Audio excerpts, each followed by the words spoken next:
안녕하십니까. 김포신문 발행인 박태훈입니다. 오늘은 홍철호 국회의원님을 모시고 김포의 오랜 수건 사업인 철도 문제에 대해서 얘기를 들어보고자 이렇게 홍철호 의원님을 모셨습니다. 의원님, 시민들한테 인사 좀 하시죠. 정론 직필 김포신문하고 인터뷰하게 돼서 영광입니다. 감사합니다. 시민 여러분, 오늘 제가 시민 여러분께 김포신문을 통해서 김포시의 현안 문제를 중심으로 말씀드리게 시간을 가졌습니다. 여러분들이 궁금해하시는 것들이 아마 많으실 줄로 아는데 오늘은 아마 서울지하철 595선 연장과 관련된 문제에 대해서 집중적으로 말씀드리도록 하겠습니다. 고맙습니다. 네, 사실 요즘 이제 현안이 청와대 국민청원으로 올라가 있는 11월 개통 예정이었던 도시철도가 6, 7개월 늦어지면서 시민들이 화가 나서 아마 국민청원에 이르는 것 같습니다. 그런데 이러한 때에 홍철호 의원께서 이제 5호선을 열심히 유치하다가 지금 이제 9호선까지 함께 유치한다고 하니까 김포로서는 큰 낭보가 아닐 수 없습니다. 이 부분에 대해서 개괄적인 설명이 좀 필요할 것 같습니다. 우선 도시철도 골드라인 개통 지연과 관련돼서 시민 여러분께 선출직 공직자의 한 사람으로서 죄송하다는 말씀 먼저 드리겠습니다. 김포시가 누차에 걸쳐서 시승식 또 보도자료 여러 형태의 11월 개통에 대한 장담을 했었는데요. 고이든 아니든 현실은 11월 개통이 아마 내년 8개월 정도 늦어지는 것 같습니다. 이 점은 우리 공직자 모두의 책임이라고 생각을 하고 죄송하다는 말씀 먼저 드리겠습니다. 지금 말씀 주신 595선 연장은 기본적으로 그렇습니다. 우리가 60만 도시가 우리 김포시에 이제 현재 국토부로부터 할당받은 인구 양이거든요. 그런데 지금 준비되고 있는 도시철도 가지고서는 게다가 두량이기 때문에 한 번에 150명 정도를 수송할 수밖에 없는데 이거 가지고서는 그야말로 애물단지 도시철도다. 그래서 이것을 대체할 수 있는 근본적인 대안 마련을 해야 되겠다라고 하는 것이 제가 늘 고민해왔던 지점입니다. 그래서 5호선 방화 차량기지 연장 사업에 대한 용역이 이제 시작되는 것을 제가 기회로 해서 어떻게 하면 5호선을 우리 김포로 연장을 할 수 있을까? 이걸 공부하다가 9호선까지 지금 손을 대게 됐다. 이렇게 말씀드릴 수 있고요. 하나하나 지금 우리의 수건이라고 생각을 하고 하나하나 지금 꼼꼼하게 진행해 나가고 있습니다. 네, 하여튼 뭐 고마운 일입니다. 그런데 이제 사실 5호선, 9호선이 함께 들어온다 그러면 많은 인구가 필요로 할 것 같은데 지금 이제 인구 받아놓은 것이 한 65만 정도 되는 거로 아는데 그러면 앞으로 100만 도시를 지향하는 김포가 어떻게 해서 인구를 많이 유입하고 증가시킬 수 있는지 혹시 방안을 가지고 계신 게 있나요?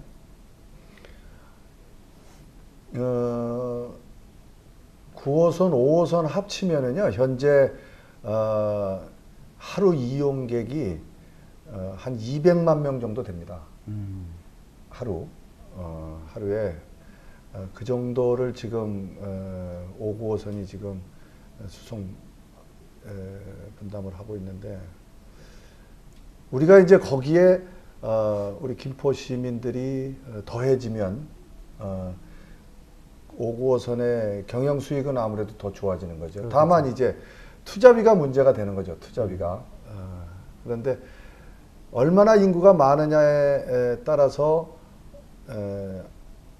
이 철도 사업은 신설을 해주느냐 안 해주느냐가 이제 달려있는 건 맞습니다. 그런데 지금 보시는 것처럼 우리 김포시는 40만이에요. 그런데 검단, 인천 서구를 포함을 시키면은 100만이 넘어가는 겁니다. 그렇겠죠. 지금도. 네. 그래서 우리 검단하고 김포가 이번에 이 사업이 진행이 되면 같이 이용을 하게 되니까 100만 시민이 지금 확보돼 있다. 현재만 가지고도 이렇게 보시면 될 것 같습니다. 네. 그러면 이게 사실상 이제 그 국가 철도망 계획이 2021년도까지 완성된다고 얘기를 들었습니다. 그랬을 때 이게 요번에 만약에 확정이 안 되면 어떤 결과가 오게 되나요?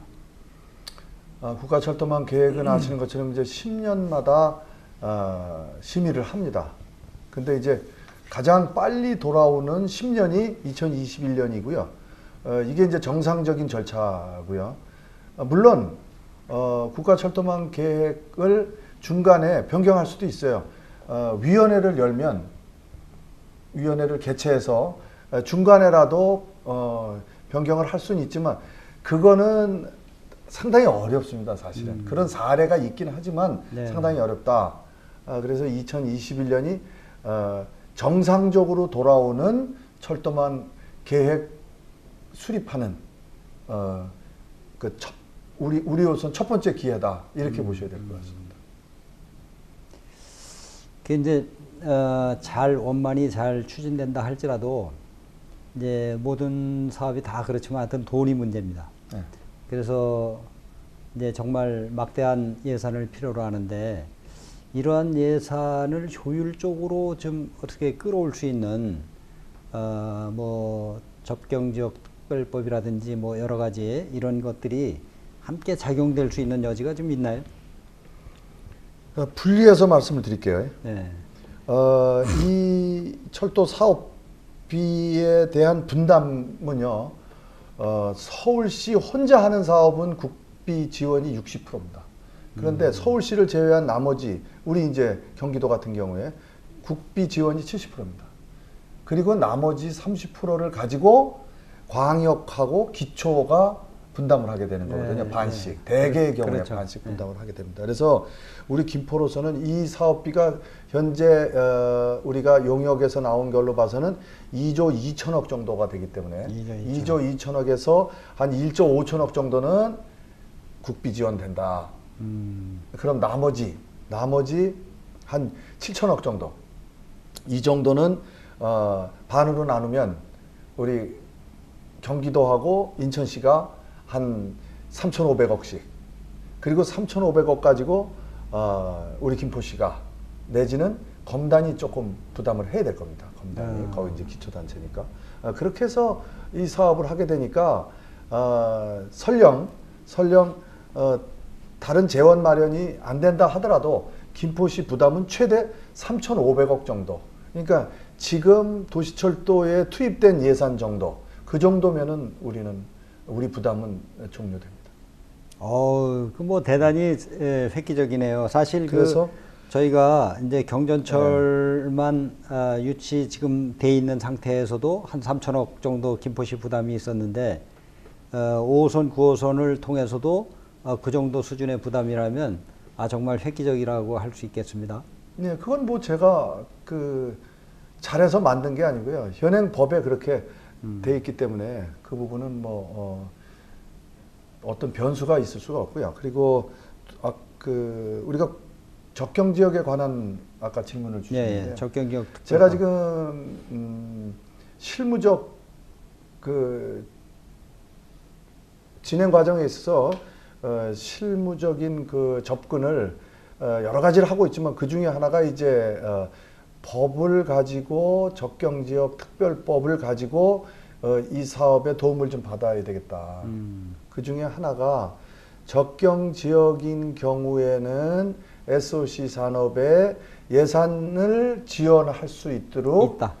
예, 지금도 할 수는 있습니다. 그러나 의무화하는 법안을 지금 제가 발의를 해놨고요. 그리고 이거는 이제 국회가 다시 가동이 시작되면 계속 심의를 할 겁니다. 그리고 두 번째는 이거만큼 중요한 게 또 뭐가 있냐면 적경 지역인 경우에는 예타를 면제하자. 예타 면제. 예, 사실은 이거만 된다 그러면은 이 서울 지하철 연장 사업은 다 된 거나 마찬가지입니다. 근데 그거는 예비 타당성 조사가 면제된다는 것은 하여튼 뭐 BC 빠른 값이- 시간, BC 빠른 시간 값이 내에 안 진행될 수 나와도 있고. 예. BC 값이 안 나와도 적경 지역인 경우에는 철도망 계획에 반영을 해 줄 수 있다. 그런데 이제 5호선, 9호선이 같이 들어오면 BC는 물론 1.0이 넘는 거죠. 그렇죠. 제가 이제 지금까지 이제 두 가지 일을 해오고 있었는데 하나가 이제 저 혼자 할 수 없는 겁니다, 이게. 네. 그래서 원재무 한양대학교 교수를 단장으로 한 실무 추진단을 6명으로다가 구성을 해서 저하고 계속 토론 또 협의를 해왔고요. 그리고 또 하나는 용역을 맡겨서 우리 서울시가 지금 용역을 줬지 않습니까? 5호선 연장하는 거에 대해서. 예. 저는 또 제 개인적으로 5호선, 9호선 김포 연장 사업에 대한 용역을 지난 1월 달에 줘서 용역 결과서를 이렇게 받은 겁니다. 그래서 이건 이제 제가 진행을 했던 거고요. 이 두 가지를 가지고서 결과물을 만들어낸 것이 BC가 1.06이 나왔습니다. 그 1.06은 이거는 초기 단계의 BC로서는 BC 값이 아주 고무적인 겁니다.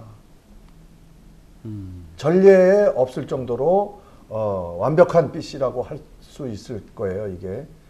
지금 5호선 서울시가 용역을 줘서 5호선을 고양과 김포를 상대로 어느 곳으로 옮기는 것이 가장 타당한가를 지금 용역 중에 있지 않습니까? 그게 이제 우리 김포 시민들은 그거 주목하고 계셨죠. 야, 저거 잘 돼야 될 텐데, 저거 잘 돼야 될 텐데. 근데 그거를 이제 그 용역 수행 중에 있을 때 제가 계속 자료를 갖다 주고 용역회사에 협의를 해왔는데, 한 고비는 우리가 넘겼다고 제가 자신 있게 말할 수 있습니다. 고양과 김포 두 자치단체와의 경쟁에서는 우리가 우위에 갔다. 다만 BC 값이 최하 0.8 이상이 돼야 사업 시행에 탄력을 받을 수가 있는데 그런 부분에 있어서 좀 걱정이 되는 부분이 있다. 그런데 9호선을 같이 묶어서 간다고 하면 그 문제가 말끔하게 해소된다. 특징이 이런 겁니다. 5호선과 9호선이 동일 노선으로 같은 레일을 쓰고 플랫폼을 같이 씁니다. 8량짜리 플랫폼을. 그러다 보니까 1타 2피 뭐 그런 거 있지 않습니까? 예. 네. 한 번의 투자로 두 마리 토끼를 잡는 거죠. 그러니까 5호선 따로 옮기고 9호선 따로 옮기면 투자비가 배가 될 거 아닙니까? 그런데 5호선과 9호선이 어깨동무를 해서 옮기니까 반씩 부담하는 격이죠. 게다가 5호선만 옮기면은 5호선 방화 차량 기지의 개발 이익이 대략 9천억 정도뿐이 안 나옵니다. 그런데 9호선을 옮기는 거를 해보니까 7천억 정도 가까이 나옵니다. 그러니까 두 개를 합치면 1조 6천억 정도가 나옵니다. 아까 제가 말씀드렸잖아요. 2조 2천억 공사비가 들어가는데 투자가 2조 2천억 들어가는데 이거는 줄면 줄수록 좋은 겁니다. 그렇겠죠. 그런데 개발 이익은 늘면 늘수록 좋은 겁니다. 그러니까 1조 6천억 대 2조 2천억이잖아요. 2조 2천억에 1조 6천억의 개발 이익이라고 하는 것 또한 상당히 고무적인 수치입니다. 이게. 그러다 보니까 국토부에서도 저하고 지금 이 문제를 가지고 수기 중인데 국토부에서도 충분히 이거는 가능한 사업이다. 현재까지는 지금 그렇게 보고 있습니다. 그러면 내가 알기로는 그 서울에서 이 이제 5호선을 연장하는 용역을 그 용역비를 그 한 1억 9천 그 정도 들어갔다고 하는데 이거를 그러면 사비로 하셨나요? 그러면 예, 사비로 했습니까? 예, 제가 예, 부담했죠. 하여튼 뭐 감사합니다. 그리고 더불어서 또 이제 사비 얘기가 나왔으니까 이 요번에 이제 5호선, 9호선 철도를 유치하는데 이제 사업단을 직접 정말 사비를 들여서 운영했다고 그러는데 어떻게 된 겁니까, 그거는?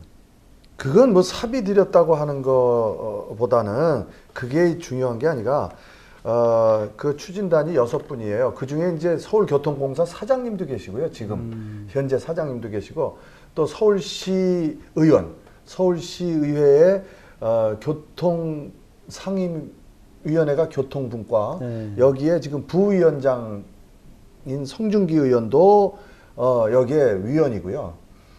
또 김포대학교 서은영 철도 경영과 교수, 또 우리 이 도시계획에 밝으신 우리 김준영 교수, 이런 분들이 지금 이 실무 추진단에 지금 들어와 계시거든요. 이분들은 사실은 우리 김포를 그냥 좋아서 도와주시는 분들이에요. 뭐 제가 무슨 뭐 그분들을 위해서 무슨 비용을 썼다, 또 그분들에게 대우를 잘해드렸다, 그거는 아마 부차적인 문제고요. 우선 기본적인 건 우리 나중에 이 일이 잘 되면 우리 김포 시민들이 이 일을 성사시키는데 홍철호가 혼자 한 게 아니라 이런 주변에 많은 사람들의 고생이 있었구나, 이것만 알아주시면 됩니다. 네. 예. 아까 이제 건폐장 얘기 잠깐 나왔는데 네. 그 개발 이익도 상당히 이제 많이 발생하고 그러다 보니까 좋은 조건을 유치하는데 좋은 조건이 된 것 같습니다. 근데 이제 지난번에 5호선을 김포에 유치한다고 했을 때 일각에서 이제 건폐장이 김포에 들어오는 것은 환경적으로 문제가 있다 해가지고 이제 거론이 되들었는데 그런 부분도 뭐 좀 한마디 해주시죠. 그러니까 답은 현장에 있다고 늘 얘기들 하면서 현장에 안 가보는 게 우리 선출직들의 문제고요. 그 건폐장이라고 하는 것이 방화 차량기지 옆에 붙어 있는 여러 형태의 건축 폐기물, 건설 폐기물 처리 업소 중에 하나예요. 네. 그런데 그게 이제 재생 처리업이 있거든요. 거긴 두 가지가 있어요. 건축 폐기물 수집 운반 처리업이라는 업종을 가지고 하시는 그 단위 사업장이 한 6개 있고요. 요건 한 500평 뭐 요런 단위예요. 근데 환경물질 공해는 요 업체가 발생시키는 거예요. 요게 우리가 흔히 얘기하는 이런 이제 건물들 철거하면서 나오는 모든 폐기물들을 그리로 가져와서 거기서 파쇄 분쇄해 가지고 수도권 매립지로 가져가거든요. 여기서 분진이 나고 또 흔히 얘기하는 중금속을 비롯한 공해 물질들이 여기서 나오는 거예요. 우리가 이야기하는 건폐장이라고 하는 거, 이건 건설 폐기물 재생 처리업이에요. 이거는 이 콘크리트 구조물들을 철거하면서 나오잖아요. 이거를 갖다가 파쇄해서 이제 크라샤라 그래요. 그걸 해가지고 모래 자갈 그리고 흙, 철골 이렇게 재생해서 다시 재활용해서 쓸 수 있는 것들을 전부 분리하는 거예요. 여기에는 아무런 그게 안 나옵니다. 다만 분진이 좀 나올 수가 있어요. 부수는 과정에. 우리 김포에도 여러분들 가장 가까운데 있는 거 어디 있냐면요. 우리 병원 이 한강로에서 우리 병원으로 들어오시다 보면 일산대교 올라가는 옆쪽에 건폐장이 있습니다. 우측으로. 우측 있습니다. 네. 신김포 농협 그 신축 건물 앞에 건폐장이 있어요, 지금. 모르죠, 우리 시민들. 모르시는 거예요. 그래서 이거는 전혀 공해 유발하는 업체라기보다는 재활용하는 그런 오히려 환경적으로 꼭 있어야 되는 시설이다. 그리고 규모가 6만 평, 7만 평 되는 게 아니고 현재 거기서 운영하고 있는 규모 그대로 옮긴다 그러면은 약 7천 평입니다. 7천 평. 예. 그래서 우리가 이 7천 평을 최악의 경우에 저는 이것도 무조건 김포로 와야 된다 그렇게 말씀드리는 게 아니고 이런 업체가 지금 수도권 매립지에 두 군데나 있습니다. 아주 큰 업체들이. 그래서 뭐 경우에 따라서는 수도권 매립지 인근으로 갈 수도 있고, 또 우리 김포 시민들이 또 용납하시고 적지가 있다 하면 김포에서 또 받을 수도 있는 거고, 저는 그렇게 봅니다. 그러면은 우리 김포시에서 나오는 건설 폐기물도 처리해야 될 거 아닙니까? 어쨌거나. 그래서 그때 얘기가 그 나올 부분은- 때 무슨 뭐 도움 형식도 뭐 가능하다 그랬는데 예, 이제는 그 수도권 매립지에 있는 업체를 제가 가봤는데요. 웬만한 것들은 전부 지하화했어요. 그래서 우리 육안으로 시각적으로나 네. 이 청각적으로 그렇게 시민 불편을 많이 드리지 않아요. 예. 그 점은 분명히 합니다. 예. 그리고 이제 요번에 이제 6.13 이제 지방선거 이제 후보들이 많이 나왔는데 그분들이 전부 다 이제 5선을 이제 공약하고 있습니다. 근데 이제 지금 9호선이라는 것이 나오면서 이제 BC 값도 맞고 그러니까 이분들도 이제 어떻게 생각할지 모르겠는데 그분들에게 뭐 좀 하실 말씀이 있으신지요? 시장 후보, 도의원 또 시의원 후보의 역할이 있고요. 또 도지사의 역할이 있어요, 이게. 그래서 우리 도지사 후보가 지금 유력 후보가 사실 2명 아닙니까? 이재명, 남경필. 그래서 남경필 후보는 어제 김포로 우리 선출직 공직자들이 후보들이 저를 포함해서 초청을 해서 이 문제에 대해서 간담회를 했고 공약을 했습니다. 적극적으로 왜냐하면 아까 말씀드린 대로 광역단체에서 광역단체 부담분이 있잖아요. 그렇죠. 돈이. 그러니까 도지사의 생각이 상당히 중요한 겁니다. 역할이. 그래서 자유한국당 남경필 지사는 유치에 적극 이 부분은 자기가 도지사가 된다면 유치하는데 자기가 발벗고 나서겠다 이미 했고요. 그리고 자유한국당의 시장 후보, 유영근 후보는 뭐 당연히 뭐 저와 함께 뜻을 같이 하고 있고요. 그리고 이제 남은 것은 정하영 후보하고 이재명 후보입니다. 이 두 분도 그러나 우리가 어차피 5호선 유치를 하려고 하고 있었기 때문에 추가 부담이 되는 것도 아니고 다다익선이잖아요. 9호선까지 온다면 얼마나 더 복음입니까? 그렇죠. 이게. 그래서 저는 그분들도 곧 동참하리라고 보고요. 25일경에 제가 김포시의 시장을 면담을 하고 이 보고서를 공식적으로 전달을 할 겁니다. 그래서 빠른 시간 내에 김포시가 이것을 경기도로다가 이 사업에 관한 경기도의 승인을 요청할 수 있도록 그렇게 요구를 할 생각입니다. 아마 이달 안으로 모든 선출직들이 이 연결 사업에 대해서 자기 의견을 발표하리라고 봅니다. 네, 지금 이제 의원님 말씀을 들어보면 2021년도 국가 철도망 계획에 이게 꼭 포함이 돼야 되는 그런 필수적인 그런 숙명적인 문제가 있는 것 같고 그런 부분들은 여야가 다 힘을 합쳐서 정말 노력해야 되지 않나 이렇게 생각을 합니다. 아마 우리 김포 시민들도 열심히 도와주고 성원하리라고 믿고 있고 의원님 마지막으로 무슨 하실 말씀 있으면 더 말씀하시죠. 이 시민 여러분께서 이 사업을 적극적으로 지지를 해 주셔야 됩니다. 그래야 지방선거에서 그 결과에 따라서 당선되신 분들이 국회의원과 함께 이 사업의 완성을 위해서 더 많은 노력을 할 거라고 저는 보거든요. 예컨대 우리 김포시장은 제가 전달할 이 보고서를 중심으로 해서 빨리 경기도에다가 승인 신청을 올리면 되고요. 서류는 준비되어 있으니까. 그리고 또 빠른 시간 내에 우리 누살리 일대의 개발 계획에 대한 용역을 발주를 해야 됩니다. 그래서 그 국토부가 또 기재부가 최종적인 두 기관이 승인을 해줘야 되는 거거든요. 시나 도는